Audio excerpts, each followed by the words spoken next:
کا متحمل سر دیا نہیں سکتا، یعنی وہ کیوں کرائے گا پھر؟ حالات میں کون سے اتنا فاصلہ ہے کہ آپ صرف اپنے مطلب کے لیے دھاندیاں کریں اور اسمبلیاں وجود میں لائیں، اور اگر شفاف الیکشن کے لیے کوئی مطالبہ کرتا ہے تو پھر حالات ایسے نہیں ہیں تو پھر کیسے متحمل ہوگا؟ تو پھر ملک متحمل نہیں ہوگا۔ یعنی ابھی خدا نہ کرے اللہ تعالیٰ بچائے کہ اگر آپ نے 1 گھنٹہ پہلے حرام کھا لیا اور پیٹ بھر لیا اور پھر گھنٹے کے بعد کہ بھائی حالات بھی کھا لو، اب حالات متحمل نہیں ہیں اب اس کے۔ یہ ملک کے حالات وہ یہ کہتے ہیں کہ ہم ملک کے حالات کو بہتری کی طرف لے آئے ہیں، اب ایک دفعہ پھر سے پیچھے چلے جائیں، یہ نقصانات بھی۔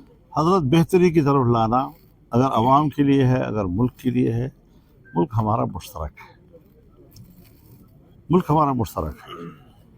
اگر ہم یہ اعلان نہ کرتے کہ شنگھائی تنظیم کی اگر ہمیں میزبانی ملی ہے تو ہمیں میزبان کی طرح کا رویہ اختیار کرنا ہوگا، تو یہ ملک کے لیے تھا نا، ورنہ ہم تو شور شرابہ کر سکتے تھے، اسلام آباد میں جلسہ بھی کر سکتے تھے، اسلام آباد کے اندر ہم ایک دھرنا بھی دے سکتے تھے، کوئی ایسی بات تو نہیں تھی۔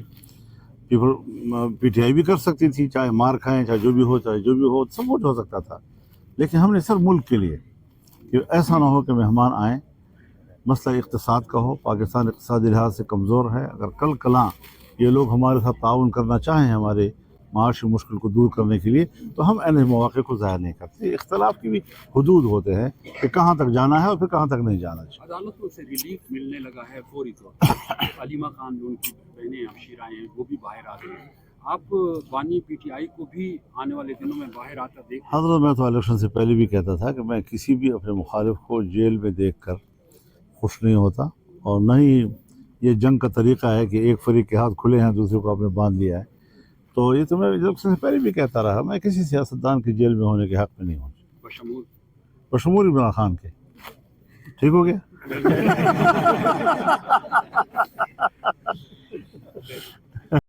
ترمیم آ گئی مگر معاملات جو ہے وہ سیٹل ڈاؤن نہیں ہو رہے، ایک انسرٹینٹی ہے، بے یقینی کسی صورتحال ہے۔ آپ کا تو یقیناً آپ اس چیز کو ایک بہت بڑا مارکا کہتے ہیں، مگر صورتحال آپ کو کیا مناسب لگ رہی ہے یا نارمل لگ رہی ہے؟ دیکھیے، بے یقینی یا اضطراب کے اور بھی اسباب ہیں، صرف یہ آئینی ترامیم کی وجہ سے کوئی مسئلہ نہیں ہے، اور ٹیکنیکل قسم کے سوالات کا ہر ایک کو حق حاصل ہے، وہ کوئی اتنا بڑا مسئلہ نہیں ہوتا، وہ تو اچھا ہوتا ہے کوئی کمزوری بیچ میں ہے تو اس کو حل کرنے کا بھی راستہ نکل آئے گا، لیکن ان پرنسپل اور اصولی طور پر ان چیزوں پہ کوئی اختلاف رائے اب باقی نہیں رہا ہے، اور اپوزیشن کی جماعتیں ہوں، حکومت کی سائیڈ ہو، دونوں طرف جو ہے وہ اس کو سراہا گیا ہے، اور عام پبلک میں بھی میں نے ابھی کوئی ان کے خلاف کوئی منفی آرٹیکل نہیں دیکھا کہ ہاں یہ ہو سکتا ہے کہ ٹیکنیکل حوالے سے کسی نے کچھ اس پر اپنی رائے دی ہوگی ضرور، لیکن اس کے جواب میں پھر آ رہا ہے یہ ڈیبیٹ تو خیر چلتی رہتی ہے، کوئی مسئلہ نہیں ہے۔ مولانا صاحب، اس وقت صورتحال یہ ہے کہ جو مرکز سے اسلام آباد سے بات آ رہی ہے کہ ججز کی تعداد 17 سے بڑھا کر 23 کی جا رہی ہے، اور یہ پروپوزل یا ایک بل جو ہے وہ پیش ہونے والا ہے ایک آدھ دن میں۔ میں یہی عرض کر رہا ہوں نا کہ ہمیں تو 27ویں ترمیم کے بارے میں بھی کہا جاتا رہا اور ہم نے اس پر رد عمل بھی دیا، لیکن بعد میں تردید آ گئی کہ نہیں، کوئی ایسی تجویز ابھی تک نہیں ہے، اس وقت تک ہمارے پاس ایسی کوئی تجویز سامنے نہیں آئی، چیف جسٹس اور پھر پرائم منسٹر صاحب بھی ملک سے باہر ہیں، ان کی غیر موجودگی میں تو ایسی کوئی ترمیم جو ہے وہ تجویز کے طور پر سامنے آ بھی نہیں سکتی۔ کسی کی رائے ہو سکتی ہے، اگر کسی نے کوئی اپنی رائے لانچ کی ہو تو اور اپنی بات ہے۔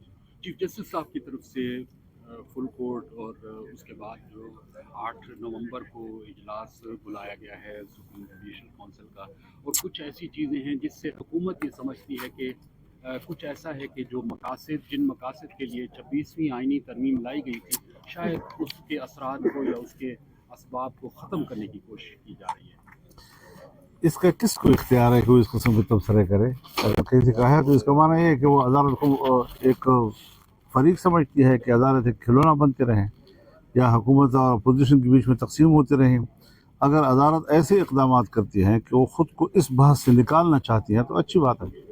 आप ये समझते हैं कि ये जो इकदाम किए जा रहे हैं चीफ जस्टिस की तरफ से या सुप्रीम कोर्ट के जजेस की तरफ से, अभी कोई ऐसी बात नहीं की जा सकती कि वो किसी के फेवर कर रहे हैं या किसी की मुखालफत कर रहे हैं, लेकिन यह है कि ख़ुद से उससे माना निकालना कि शायद ये फ़लाँ के हक़ में है या फ़लाँ के हक़ में है। तो हमने तो अदलिया की इस्लाहात की बात की ही इसीलिए है कि जज साहिबान जो है वो सियासत में फ़रीक ना हो और फैसले उसूल की बुनियाद पर।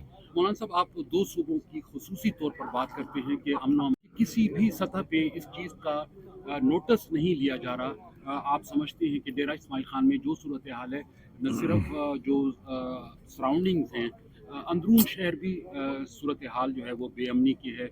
बहुत ज़्यादा थ्रेट्स हैं।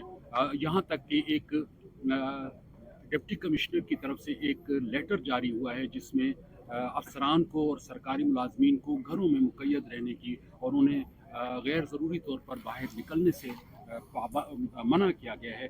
ये सूरत हाल तो कभी भी तारीख़ में नहीं रही जब बहुत ज़्यादा दहशत गर्दी की सूरत हाल थी। देखिए, तालिबान का रोना जो है वो कौन रोए और क्यों रोए, बात तो बुनियादी ये है कौन लाए हैं उनको, किसने उनको रास्ता दिया है। ज़ाहिर है कि जंग की सूरत में फतूहात तो हासिल नहीं की गई कि जंग होती है फिर आप एक फ़ौज को पसपा कर रहे होते हैं फिर आप इलाके पे कब्ज़ा कर लेते हैं, ऐसी तो कोई सूरत हाल नहीं है। हर जगह पर हमारी इंतज़ामिया भी मौजूद है, उनके दफातर भी मौजूद हैं, वो काम भी कर रहे हैं, वो अपने रिट भी जो है वो बता रहे हैं कि हमारी यहाँ पर कंट्रोल है, लेकिन उसके बावजूद रिट क्यों ख़त्म हो गई, क्यों ख़त्म हो रही है। तो ज़ाहिर है कि ये कोई एक बड़े गेम का हिस्सा है। और आप देखें जी कि पूरे मुल्क के अंदर जो दो सूबे हैं हमारे, उन दो सूबों में या मज़हब के नाम पर बंदूक उठाया गया या कौमियत के नाम पर बलूचिस्तान में बंदूक उठाए गए हैं। और पार्लियामेंट से इस इलेक्शन के दौरान कौम परस्तों को भी निकाल दिया गया और मजहबी लोगों को भी निकाल दिया गया। अब जाहिर है कि जब ये अवाम के नुमाइंदे नहीं होंगे तो ये फिर इन बुरे हालात का मुकाबला करने के लिए मैदान में नहीं आ सकते। एक ज़माना था जब मैंने एक दावा किया था कि जहाँ जहाँ पर जमीयत उलमा इस्लाम का नुमाइंदा है वहाँ वहाँ पर अमन व अमान है। वजह ये थी कि वो आवाम के हकीकी नुमाइंदे थे, वो सामने आ जाते थे। अब उन्होंने ऐसे हालात पैदा कर दिए कि अगर कहीं जमीयत के नुमाइंदे हैं तो वो भी बेबस हो गए। और उनकी कोशिश ये है कि जो मारूफ किस्म की कौम परस्त क़यादत है, जो मसाइल को समझती है, जो सियासी ज़ाविये को समझती है, जो हिकमत को समझती है, जो दूसरों को समझा सकते हैं, या वो मजहबी क़यादत कि जो सियासी मामलात को पर इदराक रखती है, वो मामलात को समझती है, उनको गैर मुअस्सर कर दिया जाए और उनको काउंटर करने के लिए नए नौजवानों को निकाला जाए। तो इस किस्म की चीज़ें हज़रत, सिवाय इसके कि वो अलहदगी की तहरीकों को तक़वियत देंगे, इसके अलावा कोई उसका और नतीजा नहीं निकल सकता।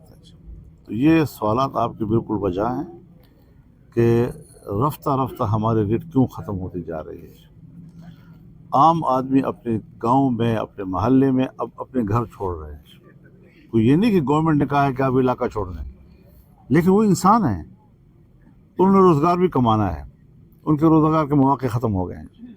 बच्चों को तालीम भी देनी है, कहाँ तालीम दिलाएं, किस स्कूल में दिलाएं, कहाँ भेजें उनको जी। तो इस खौफ की हालत में न कोई रोज़गार कर सकता है, न कोई अपने बच्चों को तालीम दिला सकता है।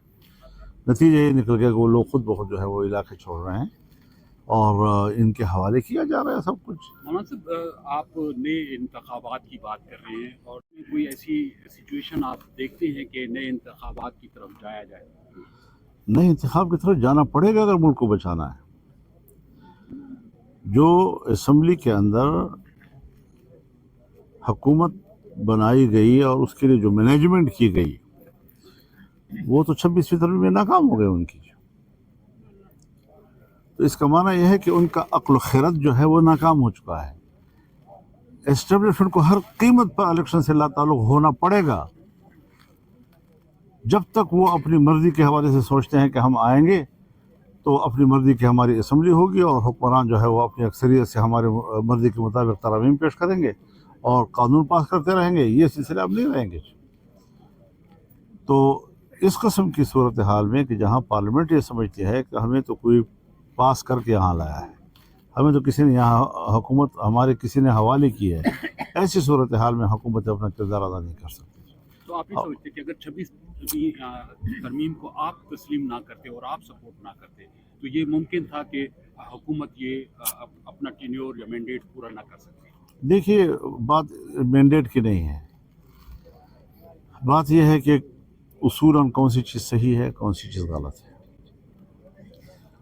56 क्लाजेस हैं जो ओरिजिनल ड्राफ्ट के अंदर मौजूद हैं और 56 क्लाजेस से हम उसको 22 क्लाजेस पे ले आए। उसके बाद अगर हम वोट नहीं देंगे तो वो जो उन्होंने अंदर से मेंबरान ख़रीद लिए थे, और ये फैक्ट है कि ख़रीद लिए थे उन्होंने, हमारे 8 वोटों की उनको ज़रूरत थी, वो 11 वोट ख़रीद चुके थे और उनको अपनी पनाहगाह में महफूज कर लिया था। अपोजिशन अगर हम वोट ना करते तो ओरिजिनल ड्राफ्ट से भी ज़्यादा गंदा ड्राफ्ट आता और वो कामयाब हो जाता जी। तो फिर हमारी इस 1 महीने की मेहनत की क्या फ़ायदा होता जी। तो जाहिर है कि हमने जहाँ पर आइन को इस किस्म की कदूरतों से पाक रखा है और जिस तरह हमने आइन में सेहतमंद किस्म की चीज़ें कबूल की हैं, शायद अगर हम इस जगह पर आकर कि हमने अपने अहदाफ हासिल कर लिए हैं और फिर 5 क्लासेस हमने अपने शामिल की हैं कि जो जमीयत उलमा इस्लाम के मंशूर से मुताल्लिक़ हैं, वो उसमें आगे 27 हो गई। अगर इन 27 को हम इस वक्त वोट ना करते तो आपने देखा ना जी कि पीटीआई ने वोट नहीं किया, वो अपने हालात की वजह से। लेकिन ये भी नहीं कि हमारे ऊपर तनकीद की, हमारी तारीफ़ की कि आपने बहुत कुछ हासिल किया है और वो समझते हैं कि उसमें हमारी बहुत सी मुश्किलात भी हल हुई हैं और फिर हमने उनको मुसलसल एतमाद में रखा है। यानी रोज़ाना के हिसाब से 1-1, 2-2 मीटिंग है उनके साथ, ताकि एक एक लम्हे से उनको हम आगाह कर सकें कि जो मुज़ाकरात में जो डेवलपमेंट्स थी उनसे हमने मख्फी नहीं रखी। उनको भी इस बात का इदराक था कि अब अगर वोट नहीं होगा और जमीयत वोट नहीं करेगी तो फिर तो फिर 1 महीना हमने मुज़ाकरात क्यों किए। आखिर जुल्फ़िकार अली भुट्टो और मुफ्ती महमूद के बीच में तो मुज़ाकरात हुए थे ना, दोनों टीमें बैठी थी और कोई 31 मुतालबात जो इनके उन पर इत्तेफाक राय हो गया था। तो इस तरीके से तो इख्तलाफ भी होते हैं और फिर मुज़ाकरात भी होते हैं। तो जमहूरियत का माना यही है, यहाँ ये नहीं है कि बस हुकूमत और अपोजिशन एक मौजू असम्बली में आ जाता है। तो हमने ये भी कहा था कि हर चंद के हम इस असम्बली को डिज्योर नहीं समझते, लेकिन डिफेक्टो तो है, अब उससे कुछ तो करना होता है जी। तो अगर हम साथ ना दें और इस तरीके से वो हाथ मरोड़ कर गर्दन मरोड़ कर अपने नंबर पूरे कर ले तो फिर क्या नुकसान होता है, मुल्क का क्या नुकसान होता है।